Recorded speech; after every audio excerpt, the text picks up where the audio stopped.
da centenária Federação Espírita Brasileira, Godinho.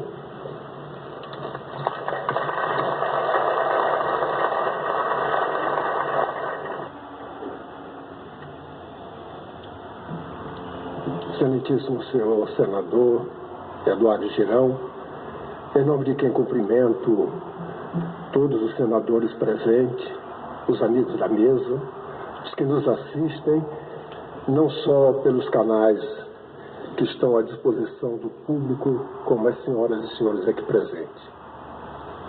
Estamos hoje numa data onde se comemora o desencarne de Allan Kardec.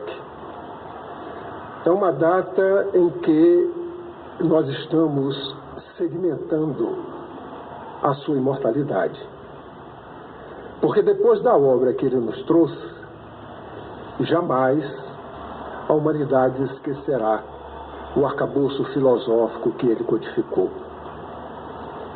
Por isso que eu gostaria, senador, de nesta oportunidade, relembrar uma data, uma outra data, que é 18 de abril daquele ano de 1857. Após um trabalho hercúleo, um trabalho aonde diuturnamente ele pôde observar, após o seu ceticismo, porque era um homem que não olhava as coisas que o diziam sem que tivesse por detrás uma justificativa, uma análise, um bom senso, um discernimento. Foi convidado a participar daqueles efeitos chamados hoje, conhecidos por nós como efeitos físicos, em que as mesas giravam e que em determinado momento ele assim o disse que seria normal, porque ele estudou 30 anos o magnetismo e de mesa mexer para um lado e para o outro, isso seria possível. Mas no momento em que ele está presente às mesas, observa que não havia fraude. A partir de então, ele chegou à conclusão brilhante que qualquer homem de bom discernimento tem. E ele, como tinha isto, uma característica excepcional, ele deduziu: estou diante de um objeto que não é inteligente, cujos efeitos são inteligentes. É natural que a causa seja inteligente, a causa não é a mesa, não são as mesas. E a partir daí interessou-se pelo fato. À época, esses fenômenos aconteciam de forma extraordinária, nos palcos, nos teatros, como se estivesse aguardando homens sérios, para poder observar de um fenômeno muito simples, um fato muito profundo, que a humanidade já tinha conhecimento há milênios, mas que ainda não estava de forma clara, explícita e codificada. Assim ele começou a atender às suas necessidades, verificando depois que estava diante de um fato que não era só do seu interesse, mas da humanidade. E é assim que o senhor Allan Kardec, ele consegue codificar uma doutrina nova. Como ele bem diz, uma doutrina nova que ao mesmo tempo é uma ciência de observação e uma doutrina filosófica. Como ciência de observação, tem um laboratório que é a própria mediunidade, onde ali os espíritos se expressam, mostrando a comunicabilidade entre ambos os planos da vida. Mas como doutrina filosófica, é uma doutrina que traz todas as responsabilidades sobre as consequências morais decorrentes dessas relações entre os espíritos, que não são apenas os que estão na nossa dimensão e na dimensão espiritual, mas nós, nas nossas dimensões que aqui estamos, temos uma vida de relação e que merece todo o apreço, todo o respeito às diferenças, aos entendimentos, às discussões de ideias que nem sempre sabemos discuti-las, mas que, dependendo desta relação, somos responsáveis por todas as consequências morais dela decorrentes. É assim que ele traz à lume, naquele 18 de abril de 1857, um arcabouço filosófico no livro. Um livro que a humanidade ainda não conhece. Mas este livro não é dele, como ele bem fala. O livro é dos espíritos que vieram, ditos mortos, saíram das suas lápides, dos seus túmulos, para dizer à humanidade: somos imortais, somos espíritos. E aqui estamos para dizer a vocês, no contexto onde o materialismo estava no seu ápice, de que nos universos ou no universo não existe só matéria. Existem dois princípios, o material e o espiritual, acima deste Deus, o Criador, trazendo novas revelações para a humanidade. E é naquele momento que nós vamos observar a humanidade diante de uma edição de um livro, muito singelo, muito simples, mas tão profundo, que 150 anos depois o seu codificador é rememorado, mas o seu conteúdo é perene, é eterno, porque veio nos dizer de que a morte nada mais é do que um veículo da vida para uma outra dimensão, corroborando com aquilo que Jesus, há 2000 anos atrás, havia provado. No momento em que ele aparece 3 dias após o Gólgota, não só uma vez, mas várias vezes, em locais diferentes.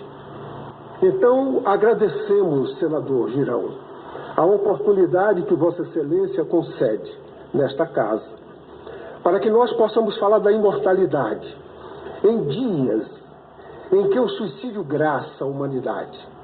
E aqueles que buscam a morte através do suicídio, não é porque eles queiram morrer, é porque estão diante de situações tão difíceis que às vezes a sua condição moral não é capaz de suplantar, e busca nesta solução que diz assim: após a morte nada existe, parando tudo. Ao contrário, a doutrina espírita e esses espíritos que naquele ano de 1857 o codificador conseguiu colocar no livro dos espíritos, nos explica de que não vale a pena. Porque eles mesmos, os suicidas, é que vieram dizer: eu fui um suicida, não valeu a pena. Sofri muito, sofre-se muito, porque a vida continua. E ela continua em conformidade com a vida que nós temos antes de passar para o plano espiritual. Demonstrando de que tanto a morte quanto a vida em ambos os planos não é sobrenatural, é natural, faz parte das leis divinas. E é por isto que, neste plenário, o nosso agradecimento por estar falando de Espiritismo, dos Espíritos, do livro dos Espíritos, do seu codificador, sem proselitismo, mas registrando nos anais desta casa a imortalidade, registrando nos anais desta casa aquele que é a expressão mais pura na sua vida, pelos seus exemplos, das leis do Senhor, que é Jesus, que há 2000 anos falou e exemplificou estas leis para nos relembrar, porque delas esquecemos ao longo dos milênios. E daí, quando o senador Girão falou sobre o bem, e o próprio livro, quando Kardec pergunta: o que é o bem, então, para eu poder entender? E eles respondem: o bem é tudo aquilo que é conforme as leis de Deus. Para sermos felizes, nós vamos aprender de que temos que ter conformidade com a lei de Deus. Porque quando o codificador, na pergunta 614, da terceira parte deste livro, questiona se a lei natural é lei de Deus, nós observamos a resposta sábia. A lei natural é lei divina, única, verdadeira, para fazer os homens felizes. Indica o que fazer e o que não fazer. Os homens são infelizes porque dela se afastaram. E Jesus é a expressão mais pura do exemplo destas leis entre nós. Por isto que não há nenhum líder na humanidade que 2000 anos depois toda a humanidade fala dele como nunca falou. E à proporção que os anos passam, quando as consciências vão sendo mais ampliadas, o entendimento das suas verdades são trazidas, porque ele não trouxe nenhuma religião. A religião foram criadas pelos homens. Observem, todas têm um Criador, que no início tiveram inspirações divinas. Mas a religião que Jesus veio nos trazer é o sentimento divino que liga a criatura ao Criador, à religião, sem nenhuma denominação, a não ser a prática do bem. Então ele, para nós, é um modelo de religião, para que nós possamos assim obedecer às leis divinas, praticar o bem, transformar a humanidade, transformando a nós mesmos, que vivemos neste país, que no contexto das nações também tem a sua missão, como tem os demais países. A nossa missão é de cristianizar, é de fazer os homens melhores, é de praticar o bem. É um país bom. Tivemos uma Copa do Mundo, perdemos. Tivemos uma Olimpíada. Os focos da humanidade voltaram para o Brasil. Mas questiona-se de fora para dentro. E eles dizem, que país bom, tropical, ensolarado, um povo alegre, um povo bom. Apesar das dificuldades, um povo feliz.